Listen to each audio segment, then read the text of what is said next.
What a game आजको game एकदम दामी भएको थियो यार दामी। जब कुशल भुर्तेलले रन हान्छ र स्ट्राइकमा बस्छ र रन हान्न थाल्छन् तब गेम आफसे आफ जितिन्छ। कुशल भुर्तेल, आरिफ शेख, भीम सार्की के भन्ने शब्दै छैन। यस्तो दामी खेलेछ दामी। दिपेन्द्र सिंह अहिले पनि राम्रो खेलेछ आज एकदम दामी। लोकेश बामले आएर लास्टमा आएर 2टा सिक्स हान्दा जिताएको छ दामी। आज केही कसैलाई के भन्ने कुरै छैन क्या। आज यस्तो बवाल खेलेछ यस्तो दामी खेलेछ। यस्तो खेल्नु पर्छ र पो हुन्छ त गेम, नत्र त कहाँ जितिन्छ। जित्यो गेम पनि हार्ने तरिकाले खेल्यो भने त कहाँ जितिन्छ। जुन दिन कुशल भुर्तेलले रन स्कोर गर्छ त्यो दिन नेपालले हार्ने त चान्सै हुँदैन। कुशल भुर्तेल दामी खेलेछ। कुशल भुर्तेलको आज ब्याटबाट सेन्चुरी त पुगेन, सेन्चुरी भन्नु हाफ सेन्चुरी हानेछ यार। 60+ रन कुशल भुर्तेलको ब्याटबाट निस्किएको छ। केही छैन आउट हुनु 60+ हान्न आउट हुनु भएको छ। कुशल भुर्तेल दामी खेलेछ खतरा एकदम। आरिफ शेख उहाँको पनि 50 मिस भएको छ। आज हाफ सेन्चुरी मिस भएको छ। 11 रनले रिटायर हट हुनु पर्यो। हल्का धेरै कुदाइ पर्यो क्या लास्टमा आएर उसले ऐरी दाजु दह्रो कुदायो लास्टमा आएर उसले आसिफ दाईलाई दह्रो कुदाए। कुद्दै आरिफ दाई कुद्दै पुरै हालत खराब भएर रिटायर हुनु पर्यो। उतो फिजियोहरू लिएर जानु पर्यो थियो आरिफ दाईलाई। आज गेममा त भन्ने कुरा छैन। बलरहरूले पनि राम्रो बलिङ गरेको थियो। 175 रोक्न सक्यो। हिजो स्कटल्यान्डलाई 97 रोक्न सक्यो। आज नेदरल्यान्डलाई 174 पुग्यो नेदरल्यान्डले। तर ठिक छ केही छैन यसमा। वेल दामी छ यसमा, गलत भन्ने कुरा केही छैन। ब्याट्सम्यान आज यसरी पो खेल्ने हो त यार गेम, यसरी खेल्ने हो नि त। आजको गेम त सबैले रन स्कोर गरेछ आज। बाफ रे बाफ। भुर्तेल 51 मा 65 रन, आरिफ दाजु 23 मा 39 रन, भीम सार्की 16 मा 27 रन, ऐरी 12 मा 16 रन। अनि भीम सार्कीको वाट अ गेम यार। आज डेब्यू गेममा यस्तो राम्रो रन हानेछ भीम सार्कीले दामी डेब्यू गेम। बल्ल डेब्यू गर्न पातो। नेपालको लागि 52 नम्बरको T20 प्लेयरमा डेब्यू भएको भीम सार्कीले आज डेब्यू गेममा यस्तो राम्रो खेलेछ। एकदम राम्रो छ। अनि आरिफ दाईलाई ओडिआई प्लेयर भन्ने मान्छेहरू पनि आजको गेम आरिफ दाईको गेम हेरेर सिक्यो होला। यस्तो राम्रो खेलेछ नि भीम सार्की, आरिफ दाई ओडिआई। भीम त मान्छेहरूले ट्रोल गरेर हुन्थ्यो, धेरै हेरेर हुन्थ्यो। भीम सार्की ओडिआई प्लेयर हो T20 खेल्दा खेल्नै सक्दैन, के खेल्छ यसले T20 ओडिआई प्लेयर हो भनेर ट्रोल गर्नेहरूले हेऱ्यो होला। आज भीम सार्कीले डेब्यू गेममा कस्तो राम्रो प्रदर्शन देखाएको छ। भीम सार्कीको यो प्रदर्शनले गर्दाखेरि हामीले गेम जित्न सफल भएको छौँ। 23 बलमा 39 रन आसिफ शेख दामी, 16 बलमा 27 रन भीम सार्की आफ्नो डेब्यू गेममा। म त भीम सार्कीको पनि आज सेन्चुरी जान्छ, सेन्चुरी अरे हाफ सेन्चुरी जान्छ भन्ने सोचेको थिएँ। तर के गर्नु हाफ सेन्चुरी भएन। भीम सार्की र कुशल भुर्तेलले गेम सक्छन् भन्ने लागेर त मलाई त लागेको थियो। तर ठिक छ केही छैन, गेम जित्यो केही छैन आजको गेम त। तर हाम्रो क्याप्टेनको आज पनि पर्फर्मेन्स आएन। ब्याटिङमा हाम्रो क्याप्टेनको पर्फर्मेन्स आज नि आएन।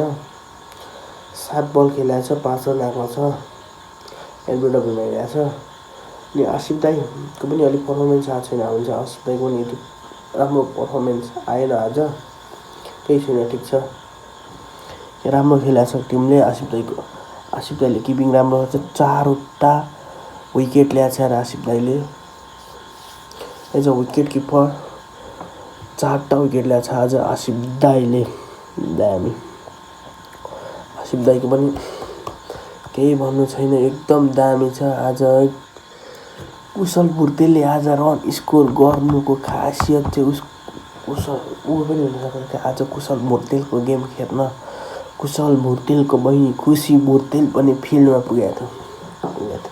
फ्यामिलीको सपोर्टले साथ सपोर्ट भयो भने जस्तोसुकै चिज पनि हासिल गर्न सकिन्छ भन्ने आज कुशल भुर्तेलले प्रुभ गरेका छन्। उसको बहिनी फिल्डमा गएको बेला उनले एकदम राम्रो रन स्कोर गरेका छन्। आज केही भन्ने कुरै छैन क्या आजको गेममा। कुशल भुर्तेल नेपालको लागि यस्तो ओपनर ब्याट्सम्यान हो, अलराउन्डर यस्तो ब्याट्सम्यान हो। जब ऊ क्रिजमा हुन्छ नि, जब उसले रन स्कोर गर्छ नि, अगाडि आउट हुँदा त अब के हो भन्ने होइन, अगाडि आउट गर्नु जबसम्म कुशल भुर्तेलले ब्याटबाट जहिले राम्रो स्कोर निस्किन्छ नि, त्यो दिन नेपालले हारेको रेकर्ड छैन क्या। T20मा कुशल भुर्तेलको ब्याटबाट जुन दिन रन निस्केको छ त्यो दिन कुशल भुर्तेलले हारेको छैन। जहाँसम्म मलाई लाग्छ आजको गेमको म्यान अफ द म्याच कुशल भुर्तेल नै हुनुपर्छ भन्ने लागिरहेछ। अहिले हाइलाइट देखाइरहेछ अहिले। हेरौँ को हुन्छ आजको गेमको म्यान अफ द म्याच। छिटै देखाउँछ म्यान अफ द म्याच। आजको गेम हेर्दाखेरि कुशल भुर्तेलको तारिफ नगरी बस्नै सक्दैन। मुखबाट शब्दै छैन, यति शब्दै छैन कुशल भुर्तेल। तर आज आरिफ दाई चाहिँ रिटायर हुनु पर्यो त। यस्तो कस्तो कुदाएको रे लास्टमा गएर। आरिफ दाई राम्रोसँग अगाडि खेलिरहेको थियो, पछि गएर दिपेन्द्र सिंह अहिले आएर दिपी दाजुले त राम्रै कुदायो त। यस्तो कुदाए। लोकेश बामको पनि आज तारिफ गर्नै पर्छ। हिजो अस्तिको गेममा टोल उठाइरहेको थियो, हानिरहेको थियो। मैले पनि उडाइरहेको थिएँ लोकेश बामलाई, के खेलेको T20 स्क्वाडमा किन पर्यो भन्दा मलाई लाग्छ लोकेश बाम ओपनर भन्दा पनि फिनिसरको रोलमा चाहिँ राम्रो सुहाउँछ जस्तो लाग्छ। किनभने ओपनिङमा त त्यति खासै राम्रो गरे रेकर्ड छैन यो सिरिजमा लोकेश बामको। तर एज अ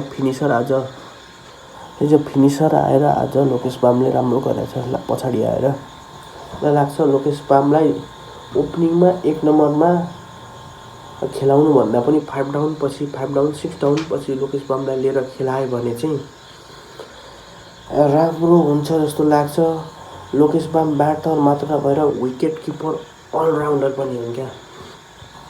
लोकेश बामको खासियत यो छ, विकेट किपर अलराउन्डर। त्यही भएको कारणले उनलाई ओपनिङ गराउनु पर्छ जस्तो मलाई जरुरत लागेको छैन। किनभने as a opener Lokesh Bam flop खाइरहेछ क्या। As a opener Lokesh Bam flop खाइरहेछ। लोकेश बाम भनेको आज भनेको 5 डाउनमा आएर खेल्यो, पछाडि आएर एज अ फिनिसरको रोल गर्यो। 5 डाउन आएर 4 डाउनमा आएर खेल्दा रिटायर आसिफ दाजु रिटायर भएपछि आएर उसको ठाउँमा खेल्यो। 4 डाउन नगरौँ त भन्न मिल्दैन। आसिफ दाईको ठाउँमा आएर रिटायर भएपछि आएर खेल्यो आसिफ दाईको ठाउँमा। मलाई लाग्छ 4 डाउनमा लोकेश बामलाई खेलायो भने लोकेश बामको ब्याटबाट राम्रो पर्फर्मेन्स आउँछ जस्तो लाग्छ।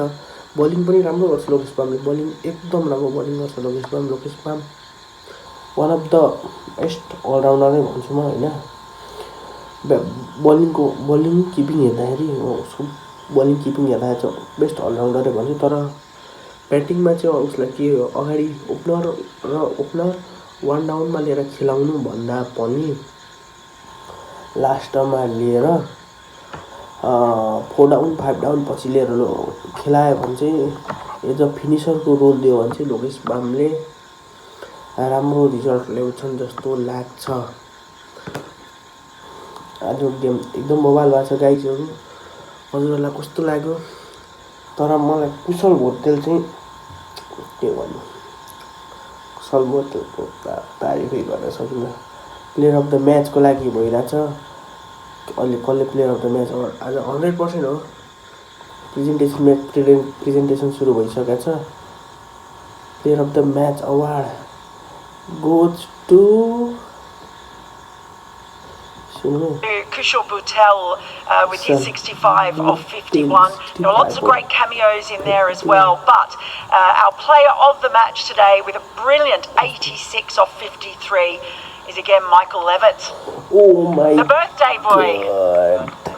Michael Levittले पाए प्लेयर अफ द म त 6 fours and 5 6. Player of the match पाउँछ भने त माइकल यस्तो राम्रो पर्फर्मेन्स गरेर त माइकल लेभिटले पाए त्यही पनि यो कसले प्लेयर अफ द अवार्ड यसलाई माइकल लेभिटलाई दिनुपर्छ भने अम्पायरलाई सल्युट छ 83 रन हाने चाहिँ एकदम राम्रो दामी गएको छ म त कुशल भुटेलले नै पाउँछ जस्तो लागिरहेको छ player of the match award winning टिमले नै पाउँछ जस्तो लागिरहेको छ त्यही पनि ठिक छ माइकल लेभिटले एकदम राम्रो पर्फर्मेन्स दिएका छन् 83 भनेको राम्रो हो Better than yesterday. Does that make sense? Did it feel better? I'd say a few more balls came out the middle of the bats, but yeah, I'd say both the innings were for me equally. Well, you're gonna have a big celebration tonight. I know you've lost today, but celebrations for turning 22. Yeah, I think we'll have a few with the group info back at the hotel, but I think because we have it tomorrow, cut it a little bit short. Oh, very sensible. But all the best. ठिक छ केही छैन राम्रै लाग्दैछ player of the म त सोचिरहेको थिएँ कुशल भुटेलले आज player of the match award पाउँछ भनेर सोचिरहेको थिएँ तर केही छैन ठिक छ माइकल लेभिटले पायो राम्रो गरेको थियो उसले पनि एकदम राम्रो ब्याटिङ गरेको थियो player of the match award पायो आज हाम्रो टिमले एकदम बबाल खेलेको छ यस्तै खेल्नु पर्यो अब एउटा गेम चाहिँ स्कटल्यान्डसँग यस्तो पनि यस्तै हुनु पर्यो गाइजहरू लोकेश पमलाई ओपनर होइन हिजो फिनिसरको रोल दिनु पर्यो नेक्स्ट गेममा अनि उसको ब्याटबाट राम्रो पर्फर्मेन्स आउँछ थ्याङ्क यू फर वाचिङ